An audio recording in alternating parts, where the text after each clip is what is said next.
Crer para ver. Se tem uma coisa que facilita tudo é quando a gente fala do que a gente realmente acredita. Eu estava comentando sobre o quanto me ajudou no início da minha jornada como vendedor, mesmo nunca tendo vendido nada, a questão da visualização, de ver a coisa acontecendo nos mínimos detalhes, o quanto isso me ajudou. Mas eu sei que a minha história é um motivo secundário. O que eu quero passar nesse vídeo para vocês é um exemplo que a gente colhe no dia seguinte, na hora seguinte. Quando a gente começa a visualizar aquilo que a gente quer fazer, o universo parece que conspira a favor.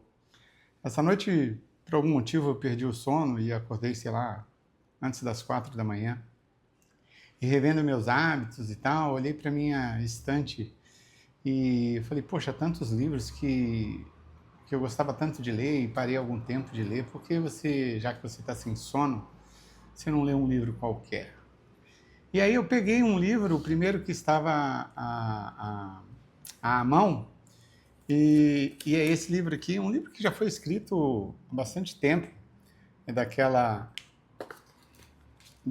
Amy Cuddy. Ela ficou famosa por aquela palestra no TED que ela fazia posição de Mulher Maravilha. Mas por que eu quero comentar sobre isso? Porque às vezes a gente só experimentando no nosso dia a dia que a gente passa a levar a sério o quanto as coisas funcionam e que não é um superpoder, não é uma mágica, não é nada milagroso que acontece. Assim que eu abri a página, eu tenho o costume de ir grifando, assim que eu abri o livro, a primeira coisa que eu li foi: presença não significa fingir ser competente. Significa acreditar nas habilidades que você realmente possui e revê-las. E, poxa, se tem uma coisa que eu posso afirmar, é que eu já fiz muita coisa legal. Muitas coisas deu certo. Muitas tentativas, muitos empreendimentos, muitas coisas funcionaram. Nem todas, é claro. E o que me estimula a continuar a fazer continuar firme nesse projeto. Uma outra frase aqui: confiar na própria história. Acreditar nas habilidades que a gente possui e revisitá-las, né? Então é isso que eu estou querendo fazer aqui, que eu estou colocando em prática. Primeira questão é a disciplina, é não deixar de fazer, é ficar livre dos julgamentos, é tirar esse peso das costas, é fazer o melhor com o que eu tenho, sendo verdadeiro, e o que dá mais tranquilidade. Uma das coisas que a gente tem vasta literatura falando sobre isso, mas uma das coisas que me chamou a atenção aqui também nesse livro e que me incentivaram a fazer esse vídeo novamente sem improviso. Eu fico me policiando, eu quero fazer um roteiro, eu quero meio que decorar o que eu vou falar, mas uma coisa que faz toda a diferença é que as pessoas percebem quando você está falando de uma coisa que faz sentido para ela mesma, que está falando, e quando não faz. Então, por exemplo, dificilmente eu poderia falar sobre planejamento financeiro, sobre muita organização, porque eu não me considero uma pessoa organizada. Eu tenho algum sucesso financeiro, mas estou longe de poder dar conselhos, apesar de ser muito grato por tudo que eu conquistei e continuo conquistando, as empresas das quais eu participo. Tudo isso é motivo de orgulho, é motivo de bênção, de muita, muita, muita gratidão, mas eu não me sentiria jamais à vontade para falar sobre isso, sobre aconselhar alguém. Aliás, é uma coisa que eu gostaria de deixar bem claro. Longe de mim querer ser um guru, pelo menos por enquanto, ser um conselheiro. Se tem uma coisa que eu posso afirmar, que eu tenho por desejo, é de plantar uma semente boa, sem se preocupar com quem vai colher, e sim com o quanto isso vai poder fazer alguma diferença na vida dessa pessoa. Esse é o maior benefício que eu posso estar colhendo.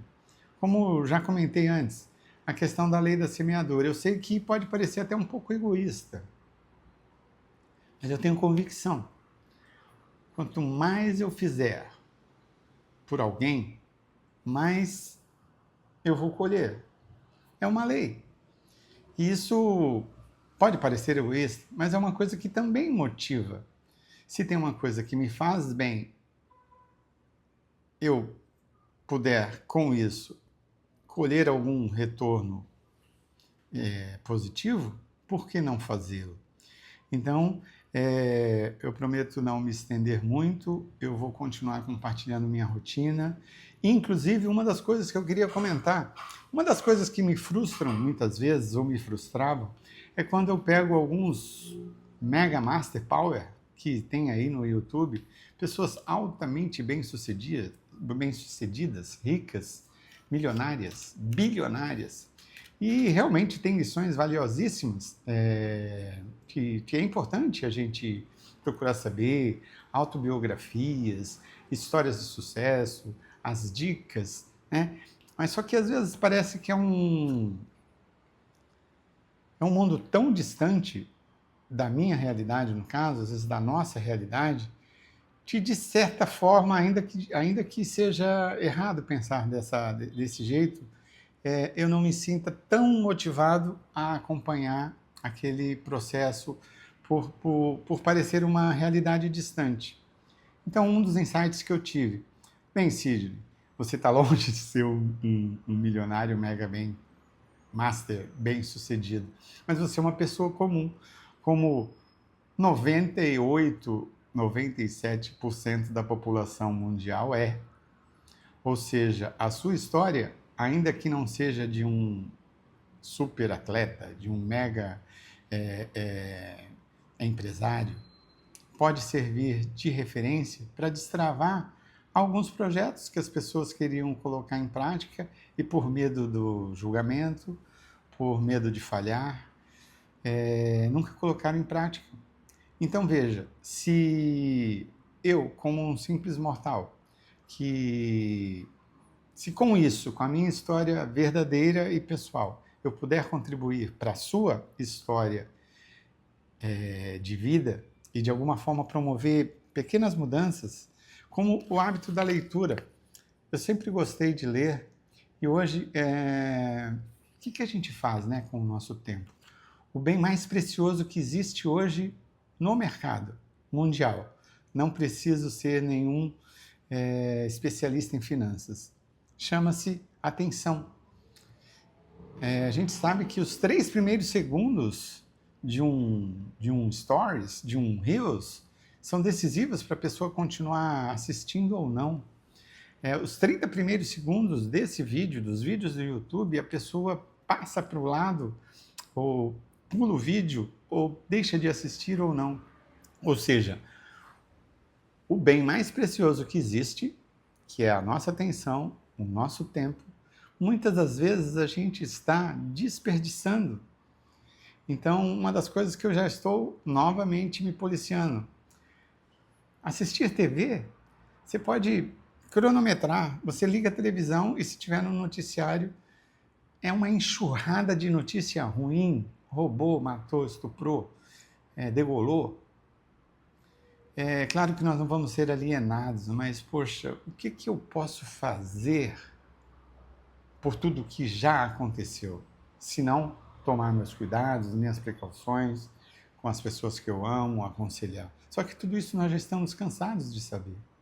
E ao contrário disso, às vezes a gente fica ou vendo um monte de notícia ruim, ou rolando o feed, olhando videozinhos, olhando coisas que acrescentam muito pouco. E quando você vê, se passaram 15, 20 minutos desperdiçados do bem mais precioso que existe.